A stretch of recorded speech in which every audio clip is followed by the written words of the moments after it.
네, 우리 하나님 말씀 고린도전서 1장 8절에서 9절까지 보겠습니다. 우리 고린도전서 1장 8절, 9절 다 같이 한 목소리로 함께 봉독합니다.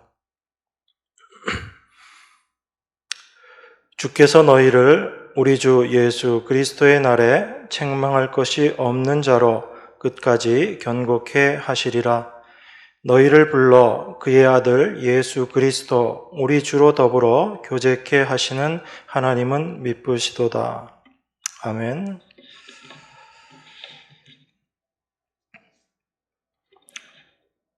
우리 사람을 가리켜서 결핍의 존재다라고 그렇게 말합니다.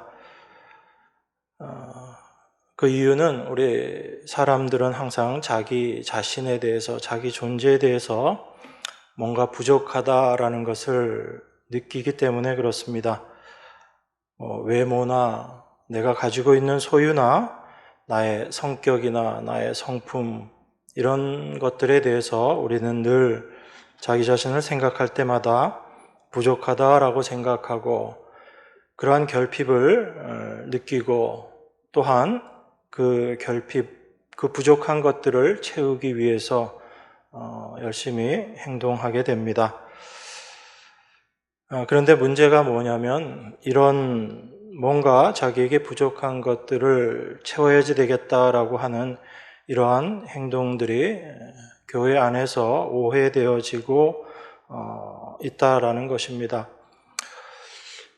이런 부족한 것들을 채우기 위한 그런 행동들이 신앙으로 오해되어지고 또 그러한 것들이 정상적인 것인 것처럼 교회에 만연하고 있다라는 것을 우리가 좀 생각해 봐야지 됩니다.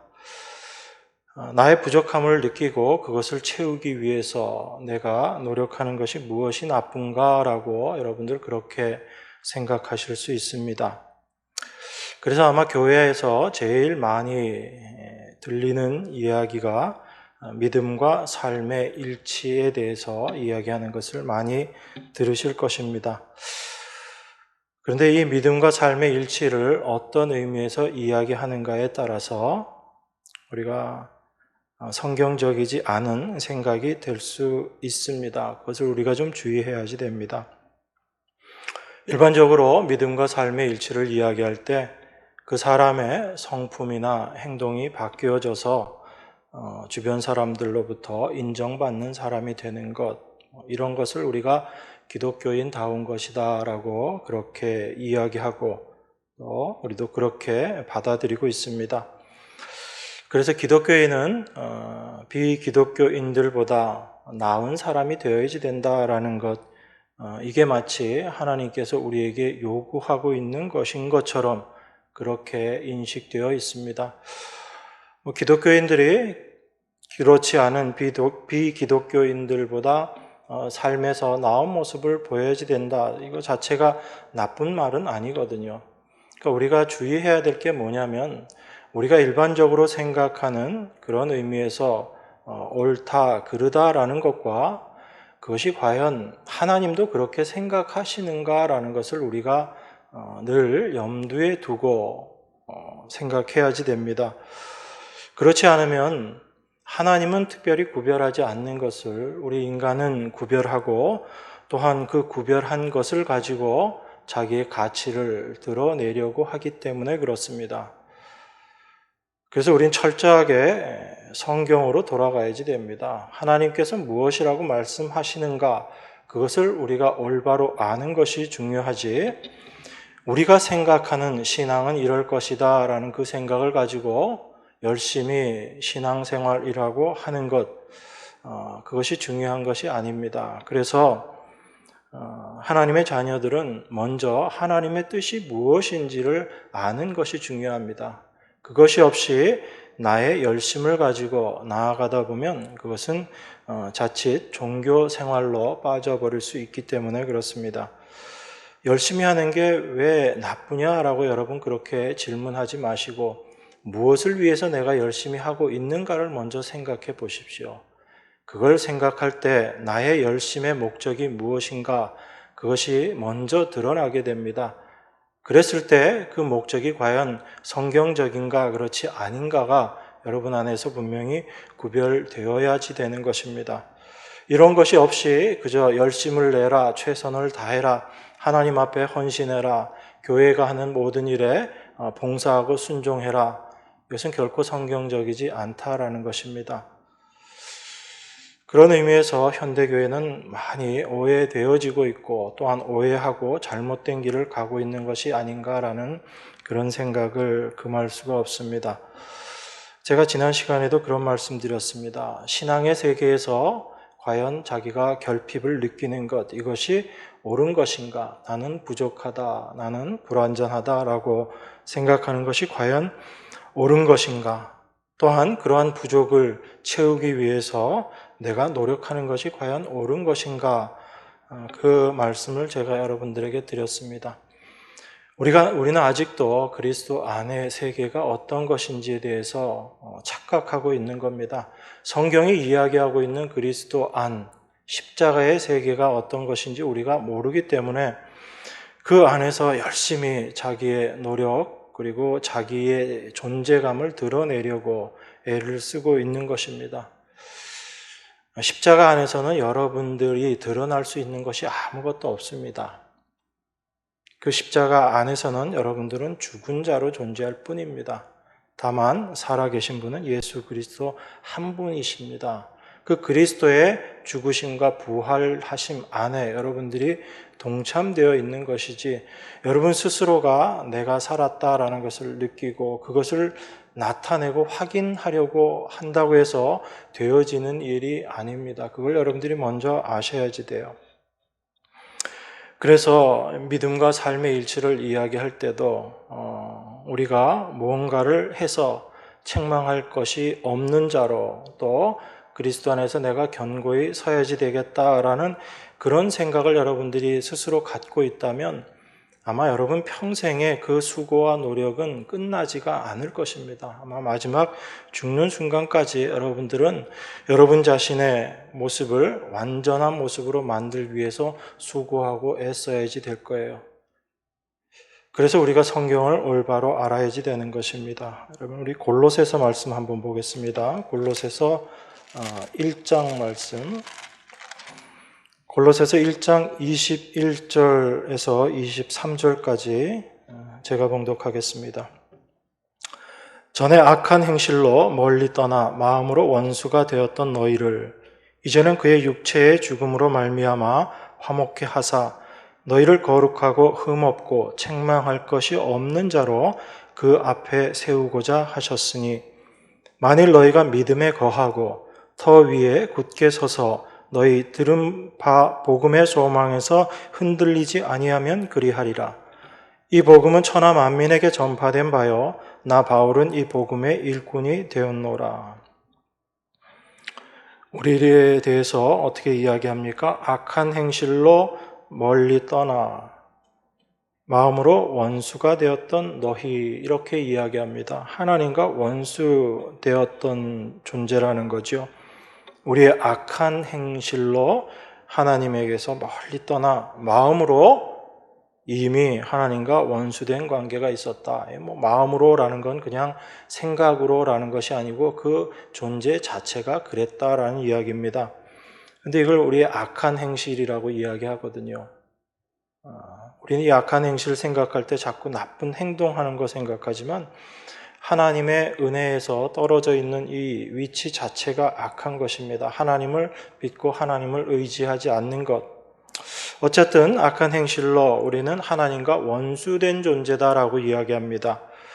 그런데 그런 우리를 이제는 그의 육체의 죽음으로 말미암아 화목케 하셨다라고 그렇게 이야기해요. 예수 그리스도의 십자가의 달리심으로, 그의 죽으심으로 말미암아 우리와 하나님과의 관계가 화목하게 되었다라는 것입니다. 그러니까 하나님과 우리가 화목되기 위해서 우리가 할 수 있는 것은 아무것도 없지요. 우리가 한 것도 아무것도 없고요. 하나님과 원수되었던 우리를 화목케 하신 것은 예수님의 십자가에서의 사역으로 말미암은 것입니다. 그런데 중요한 것은 그렇게 우리를 화목하게 하신 이유가 무엇인가라는 것을 그 뒤에 이렇게 이야기하고 있습니다. 너희를 거룩하고 흠 없고 책망할 것이 없는 자로 그 앞에 세우고자 하셨다라고 이야기합니다.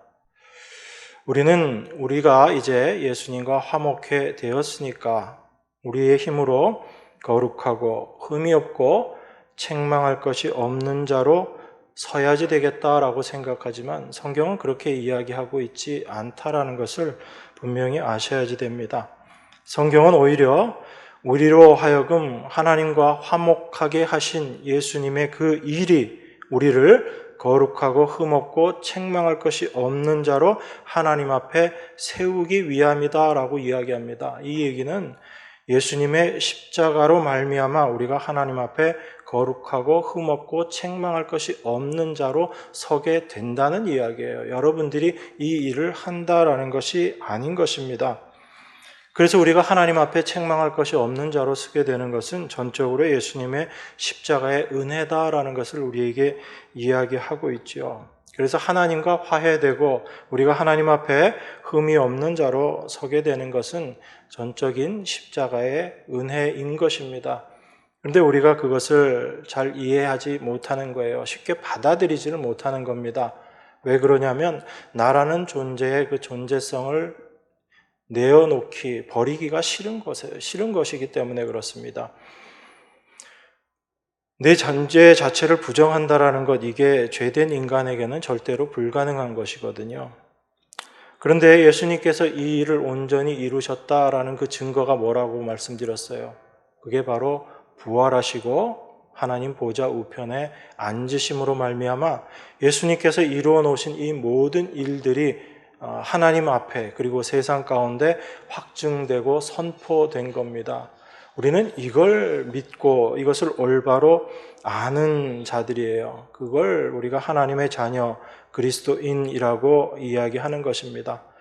그래서 하나님께서 우리를 예수 그리스도의 십자가를 통해서 화목해 된 관계로 만들어 놓으신 것은 단지 그것으로 끝나는 것이 아니라 그 예수 그리스도의 십자가 안에서 우리가 흠이 없고 책망할 것이 없는 자로 세워지는 것임을 우리에게 알려주시기 위함이다라고 지금 사도가 우리에게 이야기하고 있는 것이에요. 그래서 우리의 종교적인 모든 노력과 열심을 우선 부인케 하시는 것이 예수님의 십자가임을 생각해야지 됩니다. 여러분, 예수님의 십자가가 우리를 이렇게 책망할 것이 없는 자로 하나님 앞에 세운다라는 이 말은 우리가 할 수 있는 것은 아무것도 없다라는 것을 전제하고 있는 거예요. 우리가 자꾸 그것을 놓쳐버리는 거죠. 그래서 그 그리스도 안의 세계가 어떠한지 우리는 자꾸 알아가야지 되는 것입니다. 그런데 그게 우리의 생각으로 알아지는 것이 아니라 하나님께서 그것을 어떻게 말씀하셨는가를 우리가 말씀을 통해서 확인해야지 되는 거죠. 하나님께서 우리에게 믿음을 주시고 성령을 주신 것은 하나님의 말씀을 올바로 듣고 올바로 깨달을 수 있는 은혜를 우리에게 부어주신 것입니다. 그래서 우리가 예수 그리스도를 믿는다라고 하는 것이 단지 우리가 입으로 말로 그 믿음을 고백하는 것이 아니라 성령이 우리 안에 계시지 않으면 절대로 그 고백을 할 수 없다라고 이야기하는 것입니다. 아니, 내가 예수 믿는다라고 말하는 것이 꼭 성령이 있어야지 되는 것인가? 네, 그래요. 그냥 세상적으로 입에 발린 말로 예수님 믿습니다라는 말은 얼마든지 할 수 있습니다. 그렇지만 참된 믿음의 고백은 성령이 아니면, 하나님께서 주신 믿음이 아니면 절대로 할 수 없는 것입니다. 그걸 우리가 알아가는 거죠.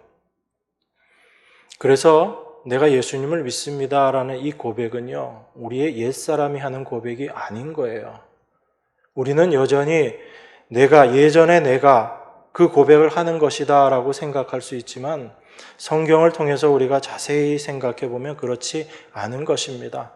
내가 예수님을 믿습니다라는 이 고백 자체는 이미 우리의 옛사람에게서 나오는 고백이 아니라 예수 그리스도의 은혜로 말미암아 변화된 새 사람으로 고백하고 있는 것이에요. 그 고백 자체는 이미 새 사람이 고백하고 있는 것입니다. 그것을 여러분들이 먼저 인정하셔야지 됩니다. 그리고 그 하나님의 말씀을 보게 될 때 이 말씀이 여러분들에게 달리 보일 것이다 라고 생각합니다. 그래서 우리가 십자가를 믿는다라는 것, 이건 어떤 세계에서 살아가고 있는 것인가? 우리는 이미 완전한 세계 속에 우리가 살아가고 있다라는 것을 여러분들이 분명히 이해하셔야지 됩니다. 골로새서 조금 더 넘겨서 골로새서 3장 14절 한번 보겠습니다. 14절에 보면 이렇게 이야기합니다. 이 모든 것 위에 사랑을 더하라. 이는 온전하게 매는 띠니라. 이렇게 이야기해요. 사도 바울이 지금 이 모든 것이라고 이야기하는 이 모든 것은 뭐냐면 12절부터 나와 있는 이 내용이거든요. 그러므로 너희는 하나님의 택하신 거룩하고 사랑하신 자처럼 긍휼과 자비와 겸손과 온유와 오래 참음을 옷 입고 누가 네게 혐의가 있거든 서로 용납하여 피차 용서하되 주께서 너희를 용서하신 것과 같이 너희도 그리하고 이 모든 것 위에 사랑을 더하라. 이는 온전하게 매는 띠니라. 이렇게 이야기합니다. 이 모든 것들이 긍휼이며 자비며 겸손이며 온유고 오래 참음이고 용서입니다. 이 모든 것들을 성경은 어떻게 이야기하냐면 옷 입고라고 이야기해요.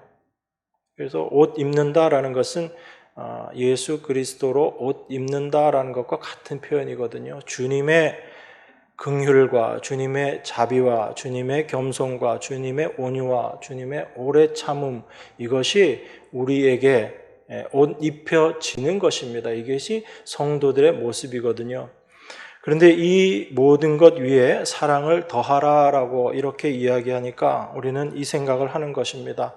그래, 우리가 이런 은혜를 받았으니까 이제 우리가 사랑함으로 말미암아 이 모든 것들을 다 온전하게 메워야지 되겠다, 그렇게 생각해요. 그래서 사랑을 더하라는 말씀을 어떻게 이해하시냐면 우리가 이 하나님의 사랑을 이제 실천해야지 되겠다라고 그렇게 생각하는 것입니다.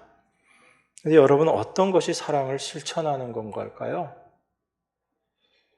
우리는 성경에 나와 있는 말씀들에서 하라 하지 말라는 말씀을 보면 먼저 생각하는 것이 해야지 되겠다라는 생각을 먼저 합니다.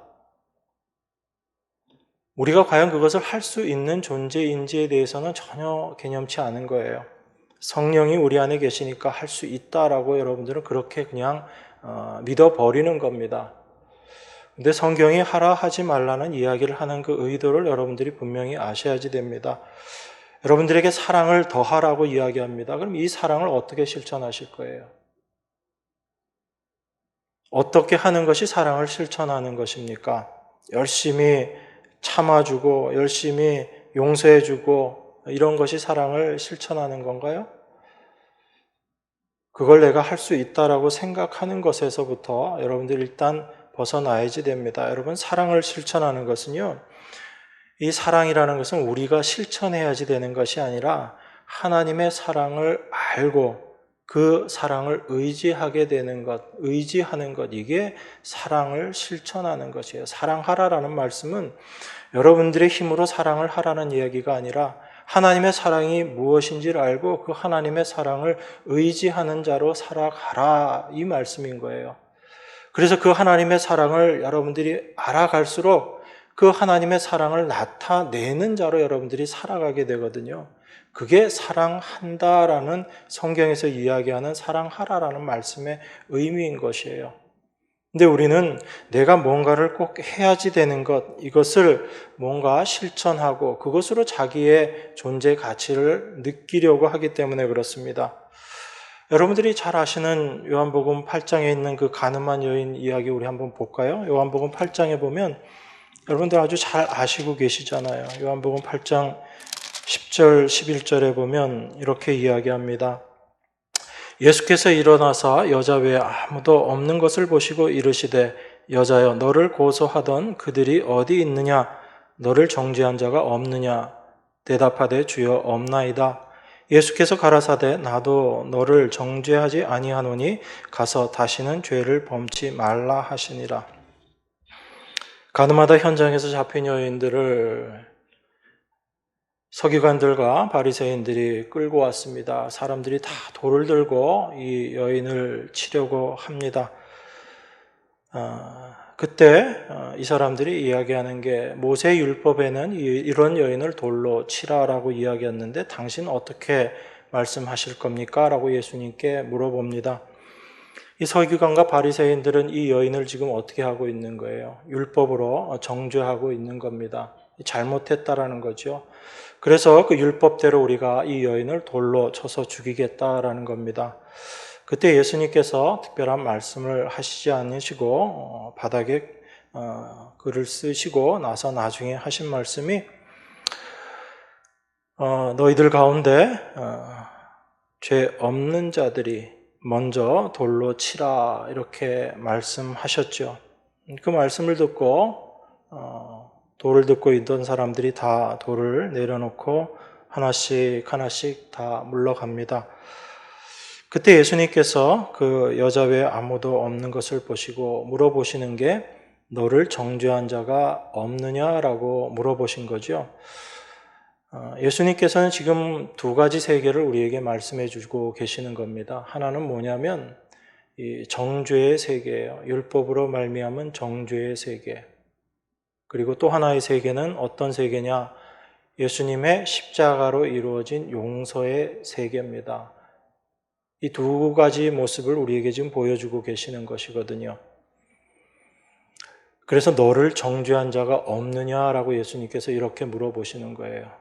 그러시면서 예수님께서 없습니다라는 이 여인의 대답에 예수님께서 이렇게 말씀하십니다. 나도 너를 정죄하지 아니한다라고 이야기하세요. 예수님은 우리를 그 율법의 세계, 정죄의 세계, 우리의 행위를 가지고 이야기하는 그 세계에서 말씀하고 계시는 게 아니에요. 예수님은 지금 예수님께서 정죄하지 아니하시겠다라는 것은 우리가 받아야 할 정죄, 우리가 맞아야 할 그 도를 예수님께서 대신 맞으시고 그 십자가를 통해서 우리를 하나님의 은혜의 세계, 십자가의 용서의 세계로 우리를 끌어오시기 위해서 이 일을 하시는 거예요. 그래서 예수님은 나도 너를 정죄하지 않는다라고 말씀하시는 겁니다. 우리의 잘못이 없다라는 것이 아니라 그 죄는 예수님께서 다 감당하시겠다라는 그 의미인 것이죠. 그것이 십자가로 나타나는 것입니다.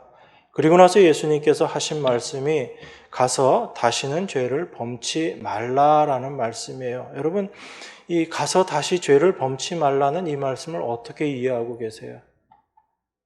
너가 간음하다 잡혔는데 내가 용서해 줬으니까 이제 다시는 가서 간음하지 말아라. 이게 예수님께서 말씀하신 죄를 범치 말라라는 그 말씀의 의미인가를 여러분들이 잘 생각하셔야지 됩니다.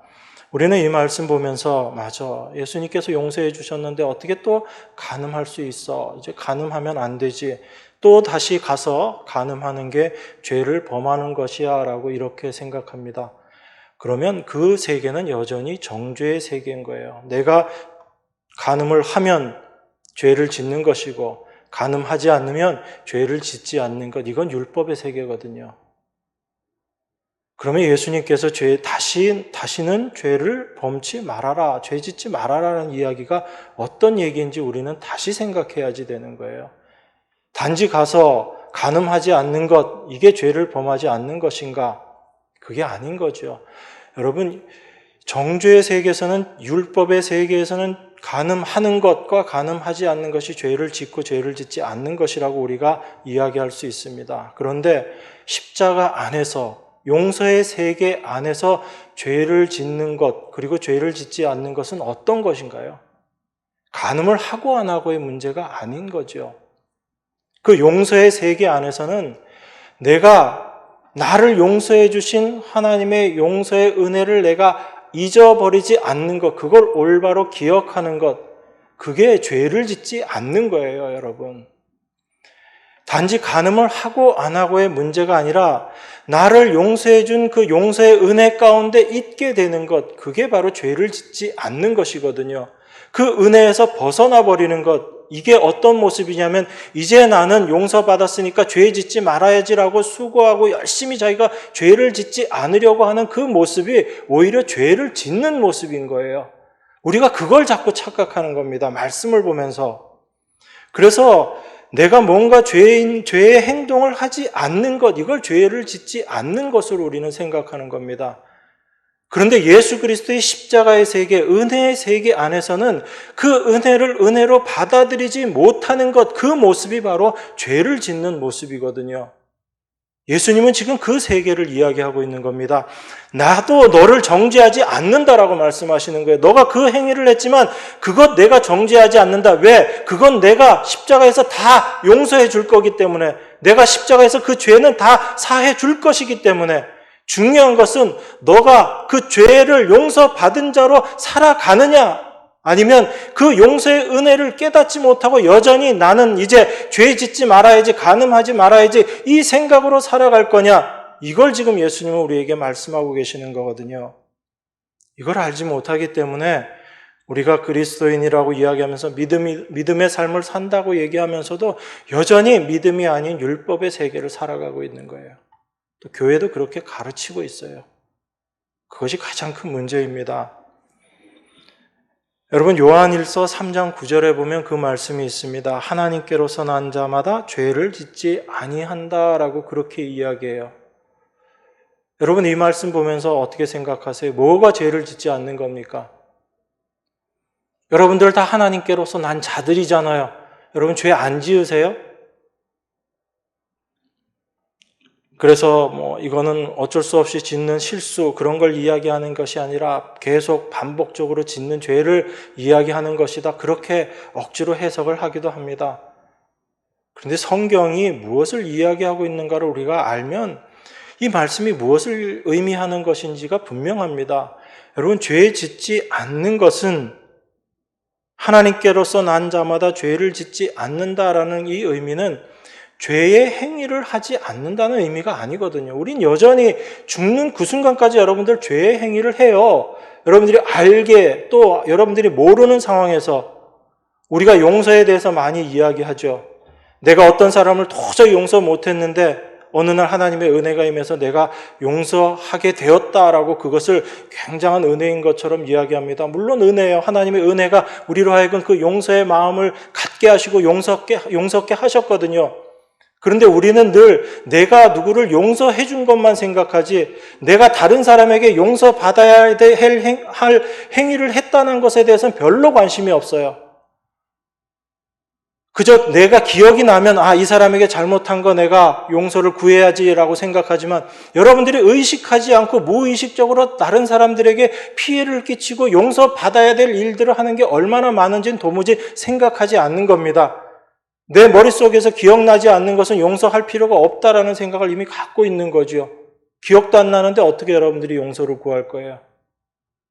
그런데 여러분들이 한번 생각해 보십시오. 교회 안에서 성도들과 함께 모여서 교제하고 살아가는데 어떤 일로 상처받아요? 어떤 사람이 고의로 여러분들에게 상처를 입힌 것 때문에 상처를 많이 받습니까? 아니면 무의식적으로 어떤 형제나 자매가 한 행동들 때문에 여러분들이 상처를 받아요? 오히려 후자의 경우가 더 많잖아요. 우리는 그렇게 늘 다른 사람에게 대해서 올바르게 행동할 수 없는 존재거든요. 그걸 인정하지 못하니까 그저 내가 누구를 용서해 줘야 되는 것만 생각하지, 내가 용서받아야지 될 자라는 건 도무지 생각하지 않고 살아가는 거예요. 그래서 우리가 죄를 짓지 않는다라는 이 의미도 올바로 아셔야지 되는 겁니다. 여러분, 성도가 왜 죄 짓지 않는 자, 죄 없는 자로 인정받고 평가받는 거죠? 하나님의 용서의 은혜잖아요. 예수님의 십자가의 은혜잖아요. 그러면 성도도 똑같이 실수할 수 있고 죄 지을 수 있지만 죄 짓지 않는 자로 인정받고 여김받는 것은 예수 그리스도의 십자가 때문에 그런 거죠. 우리가 죄를 짓지 않기 때문에 그런 것이 아니라 십자가의 은혜 안에 있게 될 때는 그 모든 죄는 사함을 받은 것이잖아요. 그래서 그 십자가의 은혜 안에 있는 성도들, 그런 자들이 바로 하나님께로서 난 자들이잖아요. 하나님께로서 나지 않은 자들을 이야기하는 게 아닙니다. 하나님의 백성들, 하나님의 자녀들, 하나님께로서 난 자들은 그 용서의 은혜, 십자가의 구속의 은혜 안에 있기 때문에 그들은 죄 짓지 않은 자다라는 거예요. 그걸 우리가 이해 못하는 겁니다. 그러니까 자꾸 죄를 실질적으로 어떤 행위적인 죄를 짓느냐 짓지 않느냐 거기에 우리의 생각이 가 있는 거죠. 성경은 그렇게 이야기하지 않는다라는 것을 여러분들이 이해하셔야지 됩니다. 그걸 먼저 아셔야지 돼요. 그래서 하나님께로서 난 자마다 죄를 짓지 않는다라고 이렇게 이야기하는 것입니다. 이것이 바로 하나님의 속죄의 은혜 안에 있는 하나님의 백성들에게 하는 이야기예요. 그 용서의 은혜를 우리가 알아갈 때마다 하나님께서 어떻게 나를 구원하셨는가라는 것이 우리 안에 분명하게 깨달아지게 되고 그 은혜의 삶을 자랑하는 자로 살아가게 되는 것입니다. 그게 죄 짓지 않는 거예요. 그러니까 예수님께서 이 가늠한 여인에게 가서 다시 죄를 범하지 말아라 라고 이야기하시는 그 의미는 간음을 하지 말아라라는 것을 이야기하는 그 정죄의 세계로 다시 이 여인을 내보내는 것이 아니라 십자가의 구속의 은혜의 세계가 어떤 곳인지, 그곳에서 참으로 죄를 범하는 것이 무엇인지를 우리에게 말씀하고 계시는 거예요. 그래서 그리스도 안에 있는 자들에겐 정죄함이 없다라고 이야기하는 겁니다. 여러분들이 죄를 안 지어서 정죄함이 없다라는 것이 아니잖아요. 그러니까 여러분들이 말은 늘 하면서도, 성경을 암송하고 이야기를 하면서도 그 말씀의 의미가 무엇인지에 대해서는 별로 고민 안 하는 거예요. 하루에 내가 성경 구절 몇 개를 암송했느냐에 관심을 갖지 그 말씀이 실제로 어떤 의미인지에 대해서는 그렇게 고민하지 않는 것입니다. 그래서 하나님의 말씀은 우리에게 늘 어색하게 다가오는 거예요. 어찌 보면. 왜냐하면 우리의 상식과 우리의 생각과 우리의 종교적인 관념을 깨트리면서 하나님의 말씀이 우리에게 들어오기 때문에 그래요. 그래서 여러분들이 종교 안에서 갖고 있었던 상식들이 다 깨어져야 된다고 제가 말씀드리는 겁니다. 여러분들에게 그런 거 다 깨트리십시오라고 말씀드려도 여러분 할 수 없어요. 우리 힘으로 할 수 없습니다. 그래서 성령께서 계시는 거예요. 하나님의 말씀이 우리 안에 역사하게 되고 성령께서 우리 안에서 그 일들을 하시는 것입니다.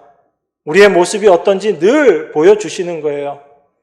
우리가 우리 자신의 모습을 돌이켜보는 것은 그저 반성하는 정도밖에 되지 않습니다. 그런데 성령이 우리 안에서 깨닫게 하시고 우리의 모습을 깨트리실 때 참된 회개의 모습이 나오는 거예요. 그 모습 앞에서 우리는 날마다 어찌할꼬 하는 그 심령으로 설 수밖에 없는 것입니다. 내가 도무지 아무것도 할 수 없는 자라는 것을 성령을 통해서 깨닫게 되는 사람이 새로운 피조물로서 살아가는 사람이에요. 그게 새로운 피조물의 모습이거든요. 여러분, 새로운 피조물은 뭔가 여러분들이 생각하는 아주 괜찮은 행동들을 하면서 살아가는 존재가 새로운 피조물이 아니라 날마다 그 말씀 앞에 깨어질 수밖에 없고 자기 자신의 무능함과 자기 자신의 불가능을 깨닫는 존재, 그게 바로 예수님의 십자가로 말미암아 새롭게 태어난 새로운 피조물의 모습인 거예요. 그래서 내 안에 그것이 있느냐 없느냐가 내가 하나님의 백성인가 아닌가가 구별되어지고 확인되어지는 거예요. 그걸로 말미암아 우리가 확증을 받는 것이지, 내가 경험했던 어떤 구원의 체험, 이거 붙잡고 평생을 살아가는 것, 이게 구원의 확증이 아니라고요. 여러분의 날마다의 삶 가운데 이런 말씀으로 말미암은, 성령으로 말미암은 깨어짐이 있는가? 여러분 안에 그 깨어짐으로 말미암은 애통함이 있는가? 그래서 그 애통함으로 말미암아 하나님의 은혜가 아니면 나는 도저히 살 수 없는 존재구나라는 것을 고백하는 그 고백이 있는가? 이것이 여러분 안에 날마다의 그리스도인으로서의 확증이 되어지는 모습이지 다른 것이 아니다라는 것을 여러분들이 먼저 아셔야지 됩니다. 그게 새로운 피조물로서 살아가는 삶의 모습이거든요. 하나님은 우리를 그 모습으로 끌고 가시는 거예요.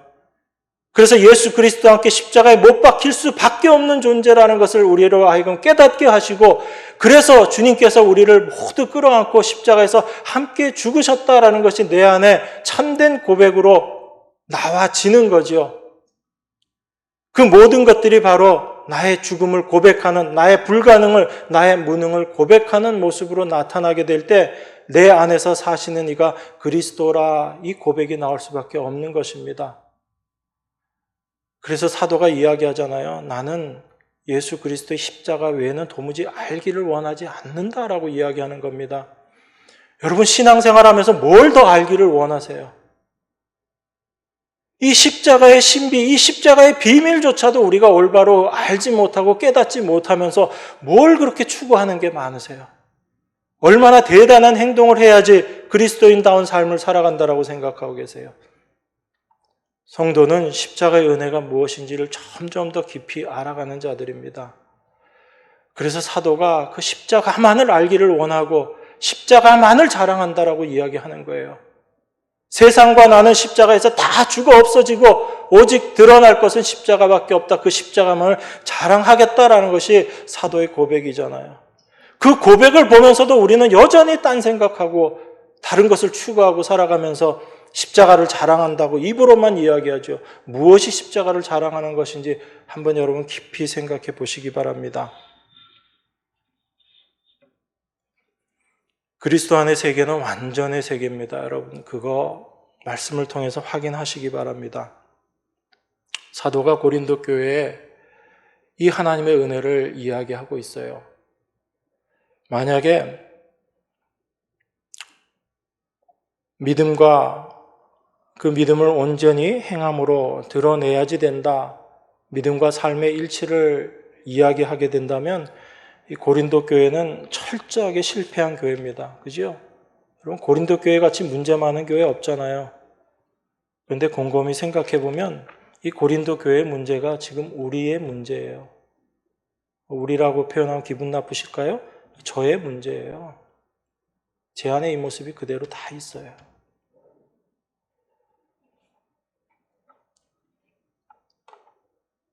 사도 바울은 고린도 교회에 있는 이 많은 문제들을 이야기하면서 그들에게 너희들이 이 문제들을 다 이제 해결하고 너희들 믿음과 삶의 일치를 이루는 그 삶을 살아야지 된다, 그렇게 이야기하지 않습니다. 사도는 이 문제 많은 교회에 하나님의 은혜가 무엇인지를 먼저 이야기해요. 하나님의 은혜가 무엇인지를 알아야지 내가 어떤 세계에 살고 있는지를 알게 되고, 그것을 알게 될 때 내가 지금까지 추구했던 것이 잘못된 것이구나라는 것을 알게 되고, 그것을 알았을 때 그 잘못된 행위의 모습들을 내려놓게 되는 거죠. 그리스도 안의 세계가 이미 완성의 세계고 완전의 세계라는 것을 안다면 내가 누구에게 세례를 받았다라는 것이 뭐가 중요하겠어요? 그죠? 나보다 먼저 은혜 받은 성도를 통해서 내가 세례를 받더라도 그게 아무 문제 될 게 없는 거예요. 어떤 유명한 목사에게 세례 받지 않아도 그게 전혀 자랑거리, 수치스러운 것도 아닌 거죠. 내가 누구에게 속했느냐, 이거 중요하지 않은 겁니다.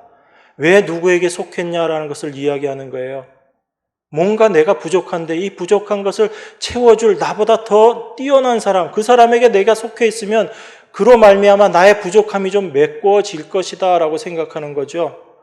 여러분, 이게 사기꾼의 생각이라는 걸 여러분 모르시나요? 사기꾼들이 사기칠 때 제일 많이 하는 말이 어떤 거예요? 자기가 어떤 사람 안다라고 먼저 이야기하죠. 세상적으로 유명하고 권력 있고 능력 있는 사람을 자기가 아주 잘 안다고 얘기하는 겁니다. 자기가 그렇지 않아도 이 사람 때문에 자기가 그거 다 할 수 있다라는 거죠. 그 사람에게 묻어가는 거죠. 이게 사기치는 모습이잖아요. 근데 왜 신앙 안에서 그런 모습을 쫓아가시려고 해요? 그렇게 가는 것은 내가 지금 어떤 모습인지, 내가 어느 세계에 속해 있는지를 알지 못하기 때문에 그런 거죠. 그리스도 안이라는 곳이, 십자가 안이라는 곳이 어떤 세계인지 우리가 알게 되면 내가 누구에게 속하고 내가 누구에게 세례를 받고 이런 것들이 하나도 중요하지 않아요. 내가 어떤 은사가 있고 그 은사를 가지고 판단하고 비교하는 거죠. 이런 은사는 좋은 은사고 이런 은사는 별로 보잘것없는 은사고 내가 더 좋은 은사를 받았기 때문에 내가 더 뛰어난 자다. 은사를 가지고 자기의 존재를 높이려고 하는 거죠. 이런 것들이 다 고린도 교회 안에 있었던 문제들이잖아요. 그런데 이게 지금 우리 안에는 없냐라는 거예요. 우리 교회 안에는 없냐라는 겁니다.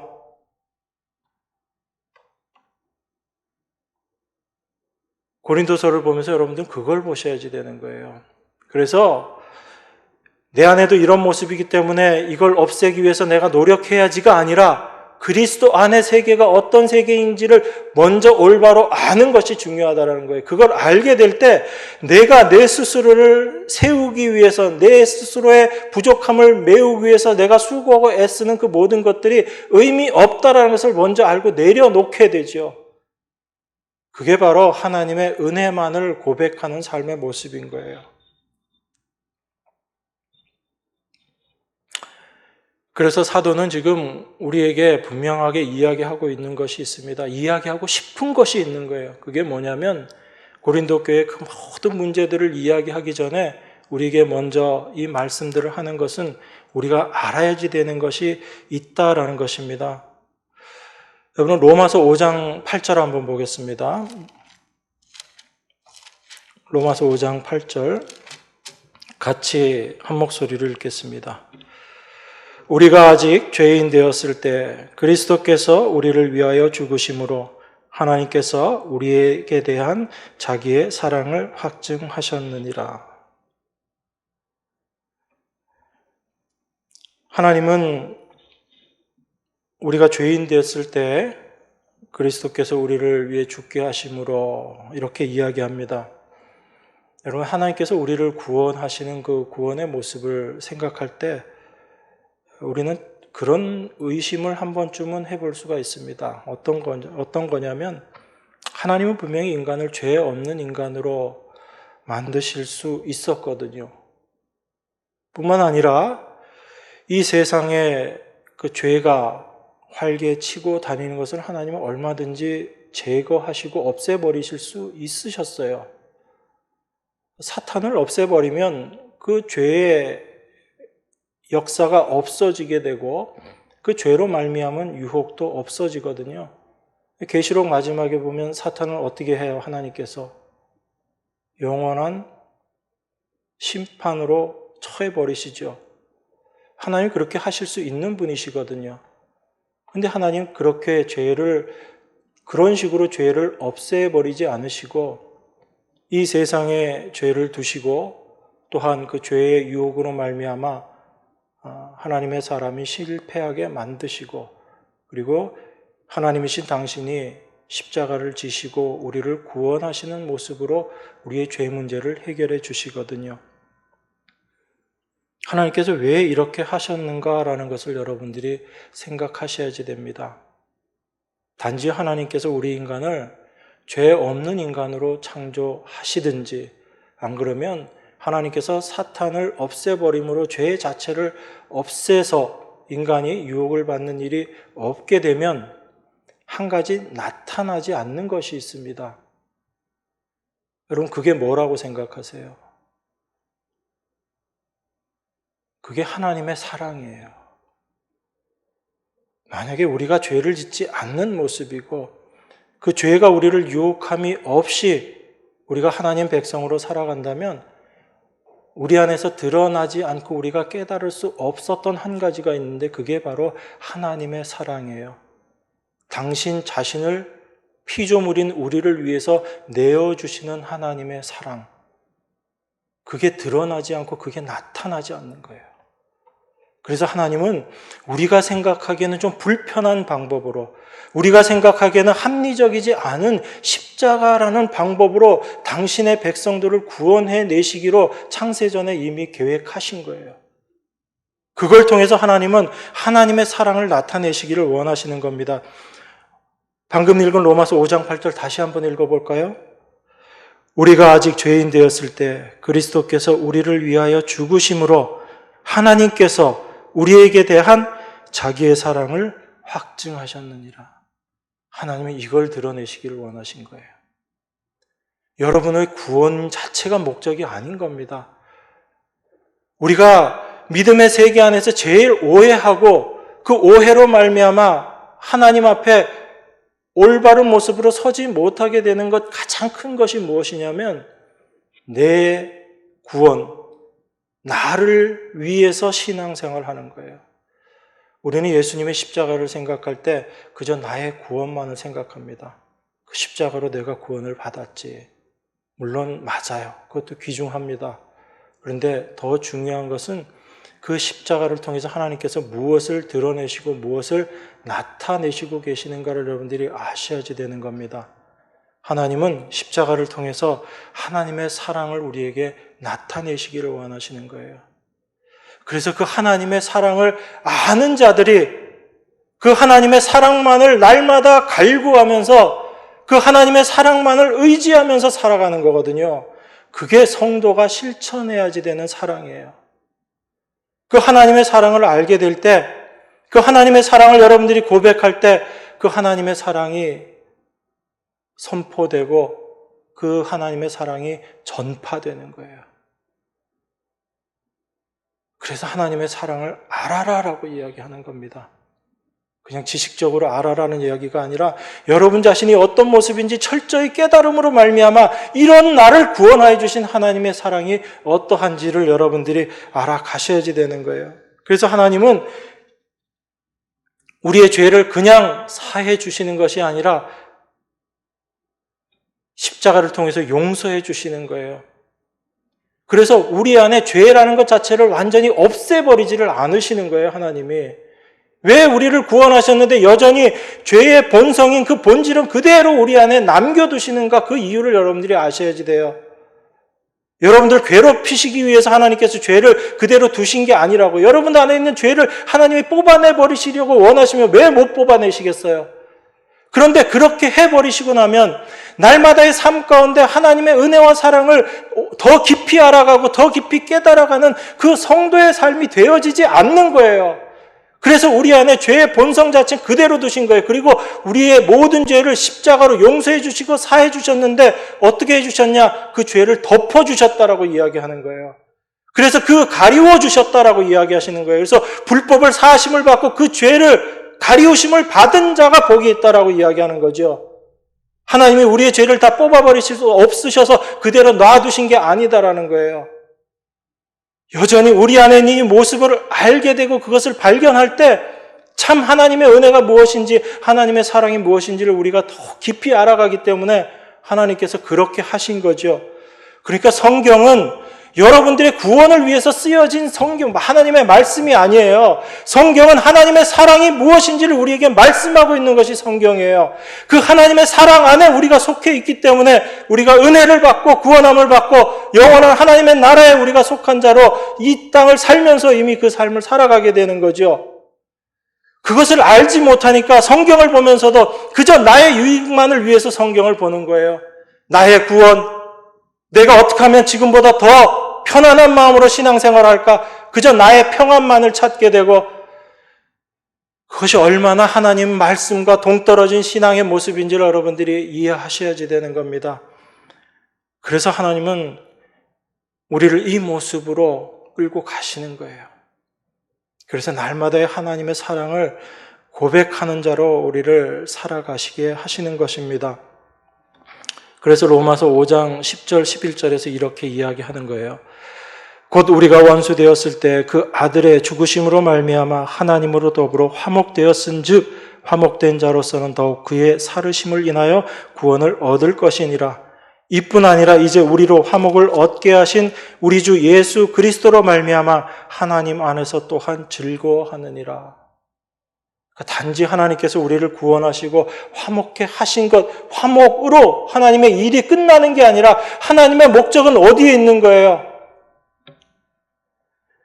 우리 주 예수 그리스도로 말미암아, 예수 그리스도의 십자가로 말미암아 하나님 안에서 또한 즐거워하는 자, 하나님 안에서 그 십자가의 구속의 은혜를 날마다 감사하며 이것을 누리고 함께 교제하는 자로 하나님은 우리를 세우시기를 원하시는 거예요. 이게 우리를 구속하신, 원수되었던 우리를 하나님께서 그 아들의 죽으심으로 말미암아 화목되게 하신 목적이 여기에 있는 거예요. 우리 자신을 구원하심이 목적이 아니라 그 화목회 됨으로 말미암아 이렇게 행하신 그 하나님의 일을 즐거워하는 자들로 살아가는 그것이 하나님의 목적이다라는 것을 여러분들이 아셔야지 되는 겁니다. 그래서 우리의 구원이 목적이고 이게 성경의 정답이 아니다라는 걸 여러분들이 올바로 아셔야지 되는 거예요. 예수 그리스도로 말미암아 하나님 안에서 즐거워하는 것, 이것이 하나님께서 우리에게 알기를 원하시는 참된 목적인 것입니다. 그래서 오늘 본문 말씀 1장 9절에서 뭐라고 이야기하시는가 여러분 다시 한번 읽어보세요. 고린도전서 1장 9절입니다. 너희를 불러 그의 아들 예수 그리스도 우리 주로 더불어 교제케 하시는 하나님은 미쁘시도다. 이게 하나님께서 우리를 부르신 목적인 거예요. 그래서 사도가 지금 그 문제 많은 고린도 교회에 그 문제들을 지적하기에 앞서서 이 이야기를 하고 있는 겁니다. 너희를 불러서 그의 아들 예수 그리스도 우리 주로 더불어 교제케 하시는 하나님은 미쁘시도다. 이게 성도가 구속함을 받은 목적이라는 거죠. 이게 성도의 교제가 되어야지 된다라는 겁니다. 그래서 1장 그 밑에 절에 10절에서 뭐라고 이야기하나요? 형제들아 내가 우리 주 예수 그리스도의 이름으로 너희를 권하노니 다 같은 말을 하고 너희 가운데 분쟁이 없이 같은 마음과 같은 뜻으로 온전히 합하라 라고 이야기합니다. 이게 온전히 합하는 거예요. 어떤 것? 예수 그리스도의 구속의 은혜를 올바로 알고 그것으로 성도들이 함께 모여서 교제하는 것, 그게 온전하게 합하는 성도의 모습, 하나님의 백성의 모습이다라는 것입니다. 우리가 이것을 알지 못하면 열심히 하나님의 말씀을 지켜내야지 된다라고 그 율법의 세계 안에서 열심히 살아가게 돼요. 그런데 그게 종교의 세계다라는 것을 여러분들이 분명하게 이해하셔야지 됩니다. 중요한 것은 우리가 하나님의 은혜를 올바로 아는 것이에요. 그 은혜 가운데 거하는 것입니다. 여러분들이 그것을 알 때 나는 이미 그리스도 안에서 완전한 자로 하나님께서 나를 이미 견고케 하셨다라는 것을 우리가 알 수 있는 겁니다. 여러분, 하나님은 절대로 십자가 안에 있는 우리 자신을 보지 않아요. 그리스도만 보고 계십니다. 그리스도 안에 있는 우리 이미 그리스도로 말미암아 완전케 된 자들임을 하나님이 말씀하고 계시는 거예요. 우리가 열심히 수고하고 애써서 완전케 되는 것이 아니라 이미 다 이루시고 그 이루심을 확증하신 예수 그리스도만 하나님께서 보고 계시기 때문에 우리를 완전한 자로 보시는 거예요. 그 그리스도 안의 세계, 십자가 안의 그 은혜의 세계가 어떤 곳인지 여러분들이 날마다의 삶 가운데 깨달아가고 그것을 알아가게 될 때 여러분들의 삶 가운데 기쁨이 있고 그 기쁨으로 말미암은 찬송이 있게 되는 것입니다. 이 하나님의 은혜와 사랑을 더욱더 깊이 날마다 알아가는 여러분과 제가 되기를 원합니다. 기도하겠습니다. 그리스도 안의 세계, 하나님 안의 세계가 무엇인지 말씀을 통해서 잠시 묵상했습니다. 참된 믿음과 삶의 일치는 하나님의 사랑을 올바로 알아가고 그 사랑만을 의지하며 살아가는 것임을 저희가 고백합니다. 날마다의 삶 가운데 그 하나님의 사랑을 더 깊이 알아가는 저희들 될 수 있도록 성령께서 저희들 마음을 주장하시고 참된 하나님의 백성으로 이 땅을 살아가는데 부족함이 없는 저희들로 세워주신 줄 믿습니다. 오직 그 주님의 일하심만을 바라보며 주께서 우리 안에서 완성하신 것만을 믿고 의지하며 나아가는 저희 모두가 될 수 있도록 주님 은혜 더하여 주시옵소서. 십자가에서 모든 것 이루시며 이제는 하나님 보호자 우편에서 그 모든 것들을 통해서 우리를 위해 간구하고 계시는 예수 그리스도 이름으로 기도드리옵나이다. 아멘.